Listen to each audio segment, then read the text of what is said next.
Hello, welcome to this conversation between myself, Chris, and my guest, Ellie McCluskey, who is a People and Culture Partner at VML, part of WPP, the global advertising and PR agency. What I loved about the conversation we just had were three things, if I really had to boil it down. Number one was the elements around people and culture or HR teams. Number two was the conversation about managers. And three was around individual agency, autonomy, and awareness. If I take those in turn, number one, P&C, we dug into the idea of people roadshows, for example, and having communication and accountability from the people and culture team to employees, including actually even laddering up to communication with the CEO. That idea is something that's quite powerful. I think that would benefit a lot of organizations.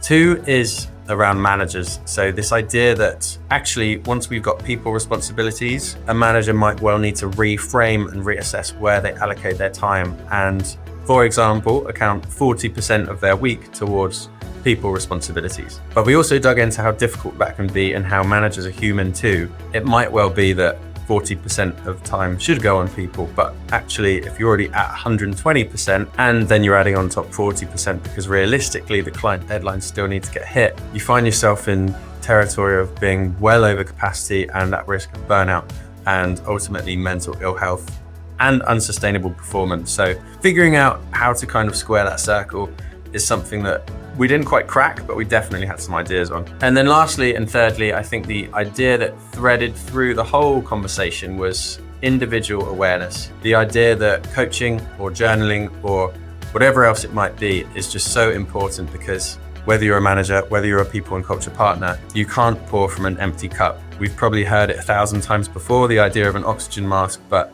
it is true. You can't support others if you're not looking after yourself. So a few simple tools, but effective tools. Either you might have come across before and just want to remind yourself of, or two, actually might be completely fresh. Have a look, have a listen.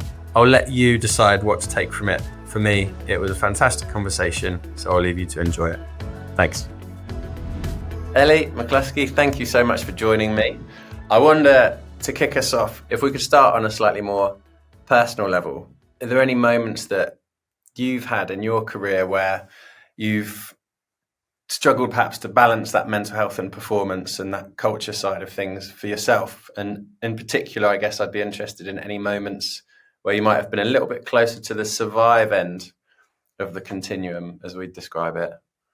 Lovely to see you, Chris. I think everybody has, right? I think that's the glorious journey that we're all on. It's you're never in one camp. You're never at one end of the spectrum. I think we are continuously moving across that spectrum. And I think, one of the key tools that I'm sure we'll talk about as our conversation goes on is about awareness and acceptance. And I think you need to have that awareness. It's important to have that awareness that life isn't linear and there will be setbacks and there'll be peaks and there'll be troughs. And that's, whether that relates to your personal life or your professional life.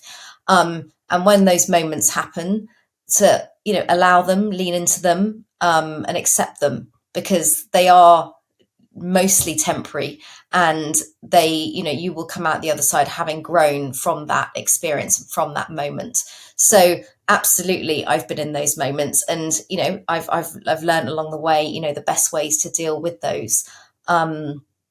So I think, yes, awareness and acceptance are probably the two key tools I talk about in those times. You're currently at VML, but you've also got experience that goes a long way back in the marketing industry, and I'm sure you've seen both ends of the spectrum. You've probably seen things work really well and performance be really high in a sustainable way, but then at the other end, perhaps boundaries being crossed, perhaps burnout rising to the surface at the end of a pitch deadline, for example. So if we think about teams that you've worked with as a P&C partner or teams that you've been a part of, what kind of patterns and challenges have you spotted in the fast-paced industry like marketing, and what kind of trade-offs do you see around perhaps hitting deadlines and mental health? Yeah, I mean, I think the industry, industry-wide, it fluctuates, right? I think this is probably an economy, and there are probably a wide, just not just the marketing and the advertising industries, but across the board. I think that times are hard, and I think the marketing industry certainly is not, has also been feeling that. I think that agencies are in recent times having to push their talent harder. Clients are wanting more for less. And I think that creates, commercial challenges for agencies. And that obviously does cascade down and create, pressure points within businesses. And I think that happens, as I say, across the board. And in those moments, I think that, what can potentially suffer is, creativity, output, productivity, and all of those things that, the very things that clients employ agencies for, is that creativity. Those are the things that we see suffering, which I think is, obviously a concern. What can businesses do to support that? There's a whole host of things that they can do. But I think, the top of mind, I think first and foremost is minimizing systemic pressures. So creating agile, efficient processes, I think is one. I'm sure I've listened to more than one podcast where they've talked about the amount of time that people end up having to devote to process and that kind of admin stuff that can pile up and always gets deprioritized. So I think systemic pressures are often overlooked, and what they bring to people's weeks or days or working days.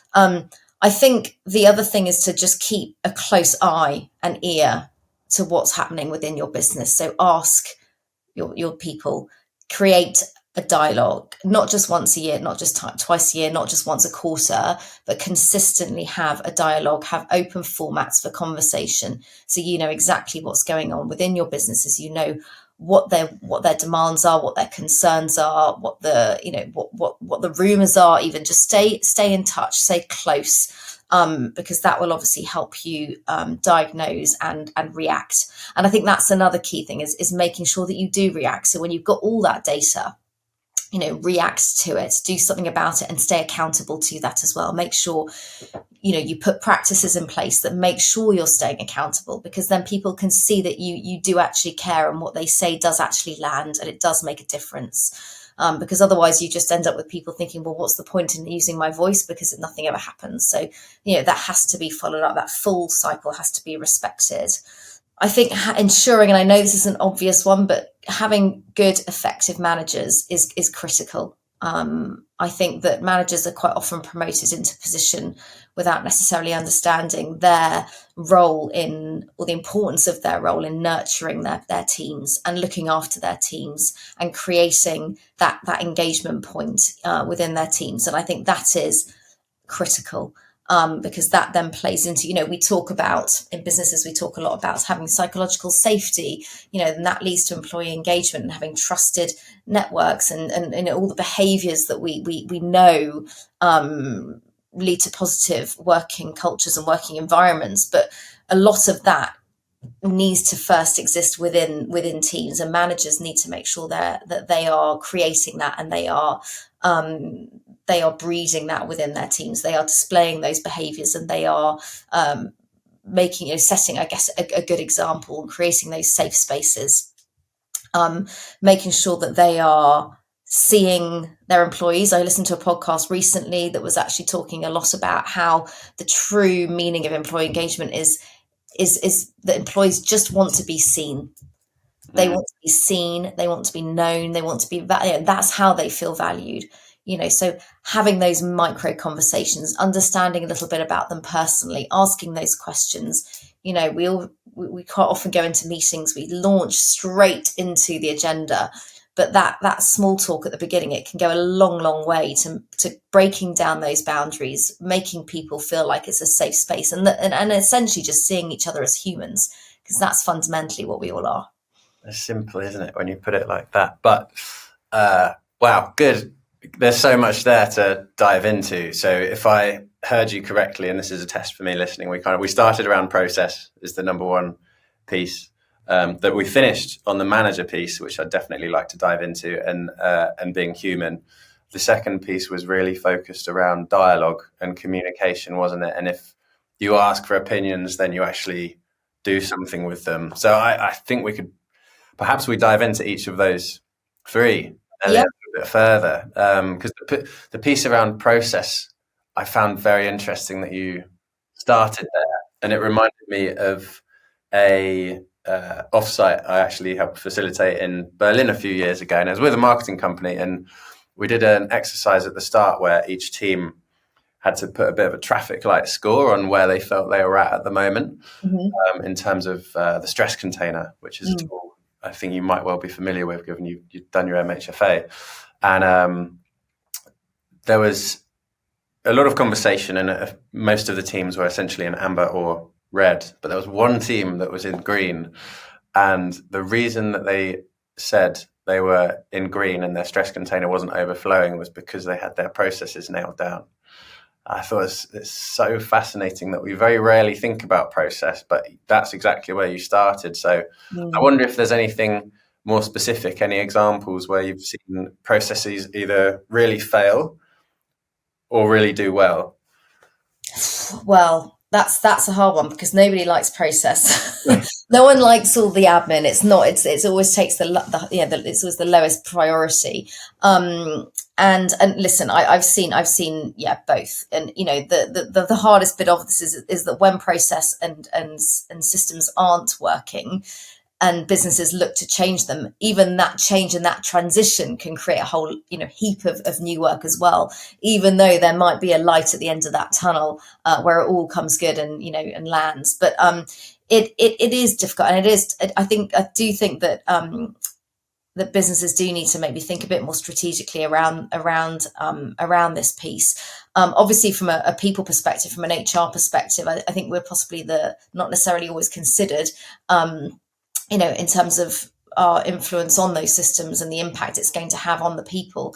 Quite often those processes and systems might be decided by finance or further operational teams. But I think involving when I've seen HR involved in those conversations in those conversations and in those decisions, it has had a massive positive impact. It's meant that the right decisions are made and executed effectively. So communication is part of solving processes, and that probably links us into the second point you were talking around, the one around keeping that dialogue going. And I really liked the point you made about having systems in place that keep you accountable.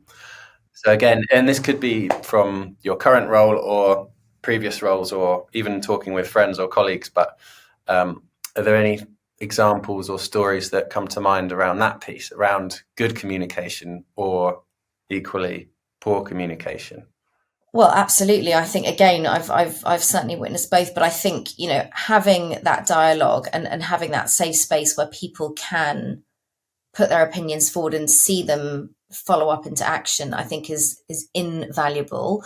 And I think making sure that in an ideal world, I would track data on a daily, if not weekly basis with people within any business. I think a simple quick check-in every single day to see how people are, even if it's when you leave the store or you go through certain airports and you get to hit a smiley face, how are you feeling today? All of that data is so important, because when you start to see that in bulk and start to track those trends against what else, may be happening, not just in the business, but in the world, you can start to really understand, what influences and impacts how your people feel, because, fundamentally how they feel is going to impact how they perform. And so it's all really, really important.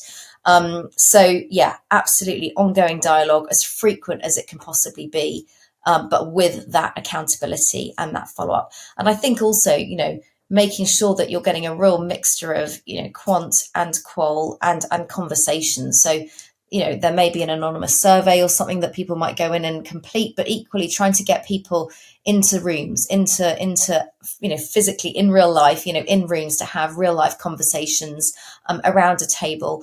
Something that we do at VML actually is everybody gets to, we have a listening board that come together and sit in a room with our CEO and bring topics to the table around, ideas and suggestions around, stop, start, continue.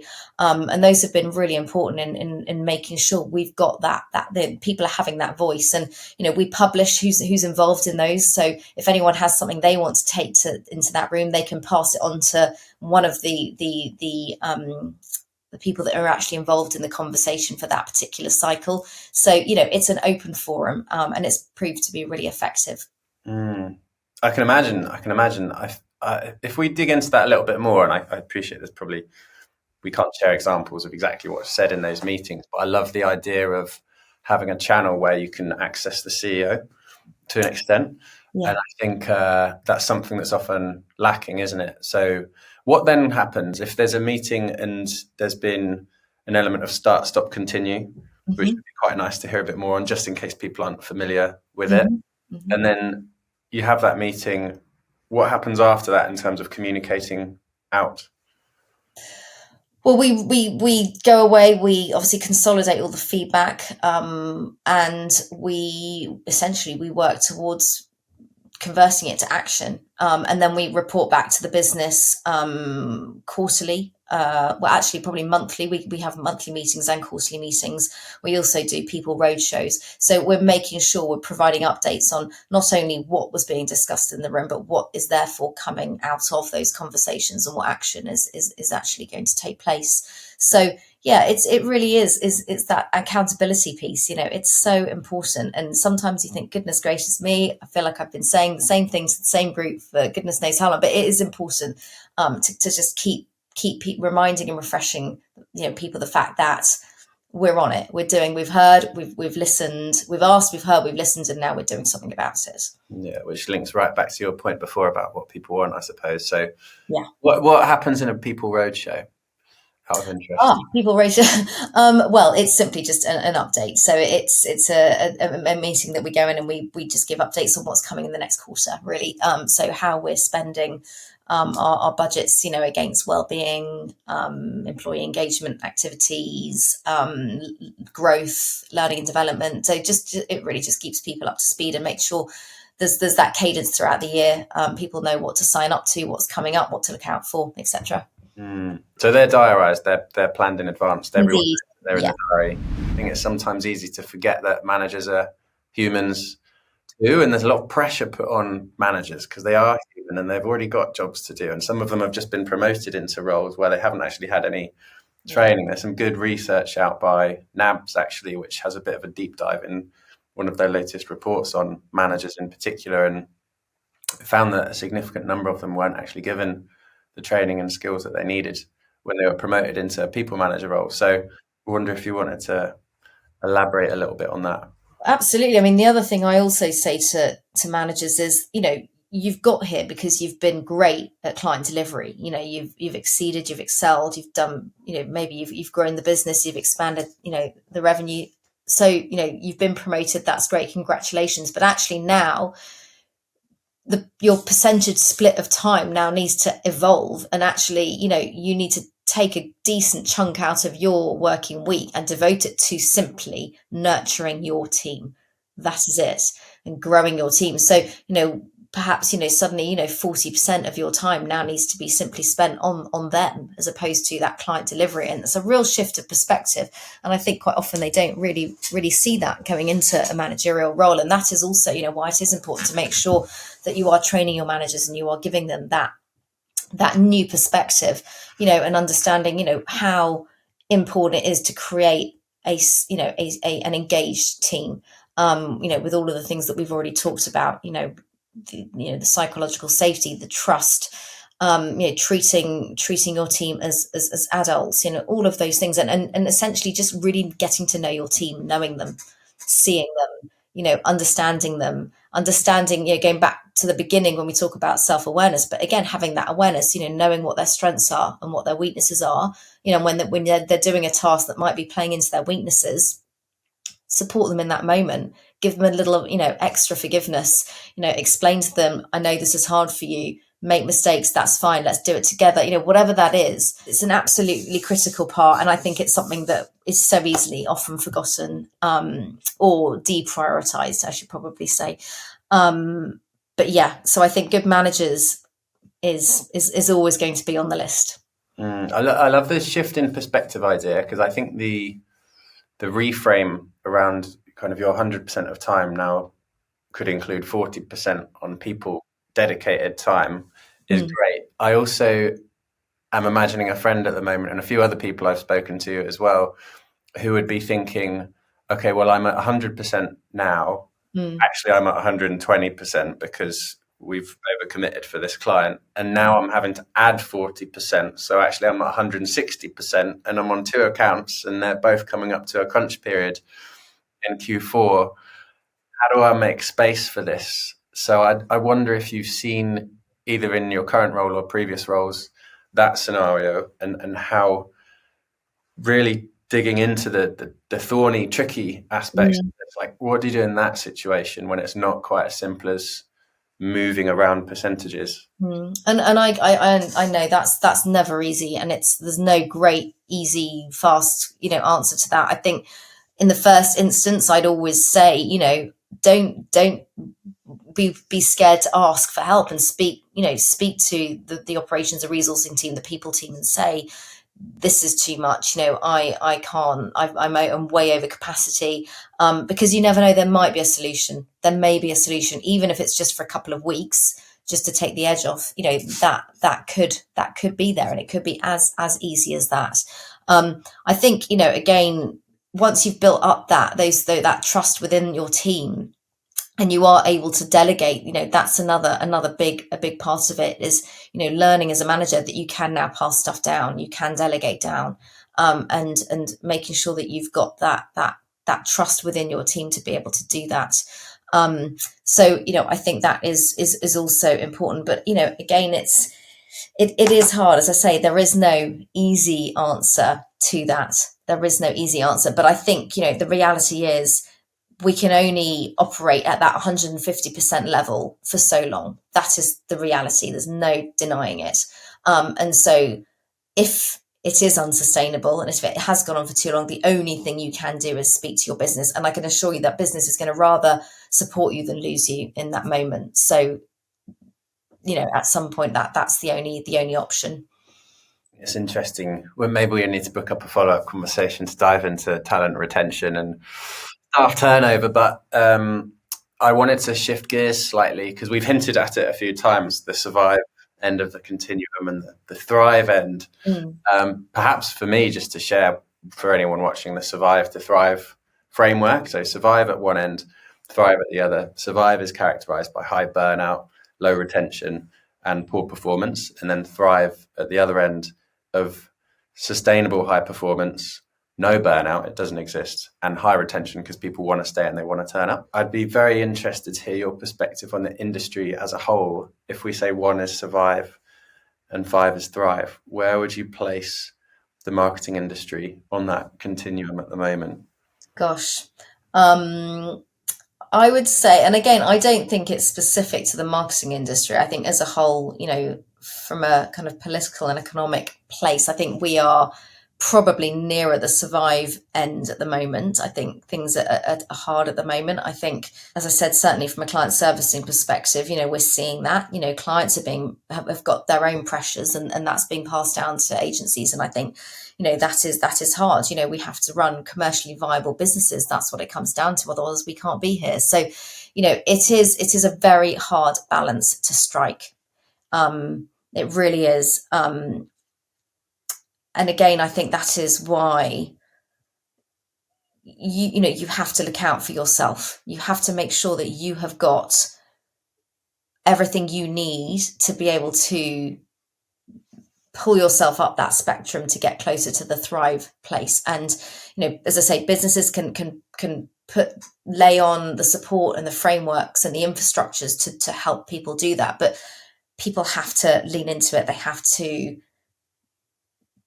be vulnerable in those moments and say, yes, I need help, or yes, I want this, or ask for this. You have to, build your toolkits, take that time out when you need that time out, rather take a day to go and get yourself right, or take some time out, or take a step backwards, or go for walks in nature, or whatever it is that you may need in that moment, than keep going until you become unwell. So I think that is that is important. People have a personal responsibility, and I think sometimes that can get forgotten, because people just want to do well, they want to impress, they want to please. But again, I go back to that kind of internal toolkit, and all those kind of soft skills, as we refer to them, around making sure that you have that self-awareness, that you have that resilience, that you have that appreciation of yourself and of what you do, enough to be able to put yourself first, look after yourself. I know, obviously, I'm a mother and I have a couple of children, and there's that people say, always put your oxygen mask on first, because if you aren't well, then how are you going to look after the others? And I'd say the same, to anyone working in the marketing industry, not just managers. You do have to look after yourself, because if you're not there, then if you're not doing what you're there to do, then everything stops. Things stop. So ask for help, look after yourself, put yourself first. And I think, that is one way to start heading in the right direction and shifting up that spectrum. Yeah, it reminds me, thank you for sharing that as well. It reminds me a little bit of kind of 3 elements that we're working with a people and culture team on actually at the moment, which is human care, which links to what you've shared about human skills and being human first, and then duty of care, which I guess is just embedded naturally in the role of HR, people and culture, to support and protect the business. But then thirdly, and perhaps most importantly, is self-care, which is exactly where we've landed on the oxygen mask piece, because if you don't have a full cup, you can't pour from it, kind of analogy as well. So I think if we shift lastly into the toolkit, so you've mentioned a few times the idea of the toolkit, and I'm imagining it at the moment, I feel like it's got awareness is in there somewhere. There's some tactical things around communicating and speaking up. Like, if there are any other elements of the toolkit that you yourself personally found really, really helpful in the past, and then I've got one final question for you. Okay. Well, listen, your toolkit can contain whatever you need it to contain, right? It's just what gets you through. It's what makes you happy. It's what makes you reset. It's, all the things that help you be your best self, and that's going to be, individual to everybody. But again, I do think that the very foundational epicenter of it is very much about making sure you know yourself. So understanding, what it is, what's your, what drives you, what inspires you, so when you have those moments of, oh, this isn't going well, when you have that helicopter moment, you can say, well, hold on a sec, let me just go back to what it is that drives me, what inspires me. Is that aligning to what I'm doing right now? Because if it isn't, then that could be where your problem is. And if that's where your problem is, that's where you go into, to make those, to make change. So I know I keep talking about awareness, and I said, awareness is so broad, but it really, really is. If you are not feeling, when we're in burnout mode, yes, absolutely. We've talked a lot about the fact that can come externally from the pressures of, businesses and clients. But equally, it can come from the inside as well, because if you don't feel the role you're doing is necessarily aligning to your purpose, then that can also create a burnout of different sorts. If you're stretching too much out of your comfort zone in terms of what your strengths are versus your weaknesses, again, that can create burnout of a different sort as well. I think we've spoken in the past about Daniel Pink, and he writes lots of books around employee engagement, and he talks about the 3 key elements being mastery, autonomy, and purpose. Purpose, I think, is the headline there. You have to have a sense of purpose in what you do, and if you don't, that can cause all sorts of internal struggles and conflicts, which again can present themselves in a burnout of sorts. Autonomy, making sure that you are able to feel that you have autonomy within your role. Again, if you don't have that, perhaps that's also creating burnout of a different sort.